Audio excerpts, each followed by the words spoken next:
خپل ځانونه او خپل بچي به څنګه د بد نظر څخه محفوظ کړو او د هغې دپاره یو بهترین 3 دمونه خو د دې ټولو نه مخکې یو 15 خبرې پېژندل ضروري دي. اولنۍ خبره ده چې العین حق. موږ به دا عقیده ساتو چې نظر چې دی دا حق دی، نظر دپاره اثر شته او دا په حدیث کې راځي. دویم رسول الله صلی الله علیه وسلم فرمایي لو كان شيء سابق القدر لسبقه العين. کو په تقدیر باندې نبی صلی الله علیه وسلم فرمایي په تقدیر باندې څه شی غالب کېدلی شولی نو دا نظر به پرې غالب شوی وی. نظر دومره تیز اثر لري.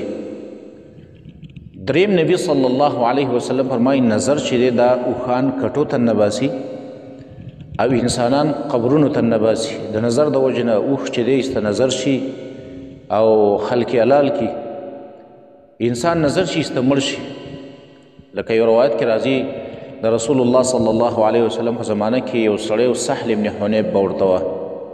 هغه یو ځل غسل کول غسل یې کول لا خپلې کپړې ایستلې وې نو بل یو نظرباز سړی و عامر ابن ربیعه په نوم باندې هغه د ده په دې خوا باندې ورتېر شو نو د ده دا بدن یې ولیدو چې اوفو دا څومره ښایسته بدن دی د ده ځکه هغه کپړې ویستلې وې.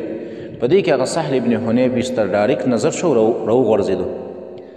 رسول الله صلی الله علیه وسلم چې خبر شو نبی صلی الله علیه وسلم ډېر زیات غوسم شو او وی فرمایل وی علی ما یقتل احدکم اخاه.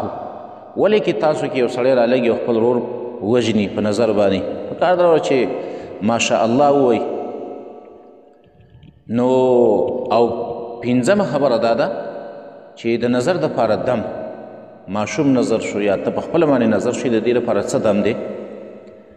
اولنی دم په یو حدیث کې راغلی دی او دا هغه دم دی چې رسول الله صلی الله علیه وسلم به خپل نوسي حسن او حسین رضی الله تعالی عنه دمول او دا هغه دم دی چې رسول الله صلی الله علیه وسلم فرمایي په دې دم سبا ابراهیم علیه الصلاة والسلام اسماعیل علیه السلام به یې دمو او اسحاق علیه الصلاة والسلام به یې دمو.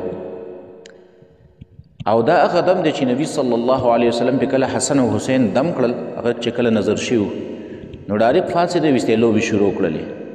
هغه دم کم دی هغه کلمات کم دي.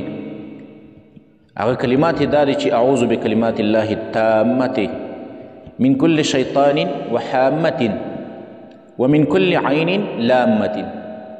صرف دا کلمات دي. رسول الله صلی الله علیه وسلم فرمایي ان اباکما ستاسو پلار چې دی یعوذ بها اسماعیل و اسحاق. ابراهیم علیه السلام په دې دم باندې اسحاق علیه السلام او اسماعیل علیه السلام دمول. یو دا دم دی بهترین دم. او حدیث کې دا راځي چې کله په رسول الله صلی الله علیه وسلم حسن او حسین دم کړل نو فقام یلعبان هغوی سره پاڅېده او لوبې شروع کړلې. دومره جل اثر پرې دم وکړو. دویم دم چې هغې ته دم جبریل هم ویلی شي د جبریل علیه الصلاة والسلام دم دی. هغه هم ډېر بهترین دم دی د نظر دپاره. ابي سعید خدری رضی الله تعالی عنه فرمایي وی جبریل علیه الصلاة والسلام یو ځل د رسول الله صلی الله علیه وسلم خواله رالی فقال یا محمد اشتکیت. وی رسول الله صلی الله علیه وسلم ته یې ویل چې یا محمد صلی الله علیه وسلم آیا تا ته تکلیف دی ته بیمار یې ناجوړی. نو فقال نعم. رسول الله صلی الله علیه وسلم ورته وی او زه بیمار یم ناجوړی یم. نو جبریل علیه الصلاة والسلام پې دا دم ورته و چې بسم الله ارقیک من کل شیء یؤذیک من شر كل نفس او عین حاسد الله یشفیک بسم الله ارقیک. نو دام بهترین دم دی.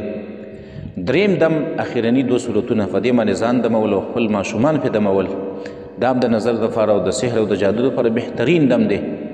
د دې وجې نه عقبه ابن عامر رضی الله تعالی عنه فرمایي وی امرني رسول الله صلی الله علیه وسلم ان اقرأ المعوذتين في دبر كل صلاة. وی ما ته نبی صلی الله علیه وسلم امر کړی دی چې د هر فرض مانځه نه وروستو د اخرني 2 صورتونه صورت فلق او صورت الناس قل اعوذ برب الفلق او قل اعوذ برب الناس وایا. نو د هر فرض مانځه نه وروسته هم دا ویل پکار دي. سحر او ماښام هم ویل پکار دي. هر ټیم کې په خپل ځان او دارنګې خپل بچي دمول پکار دي. الله رب العالمین به موږ د دې حاسدانو د نظر نه د حسدناکو خلکو د نظر نه محفوظ کړي او زموږ بچي او موږ له به الله صحت راکړي.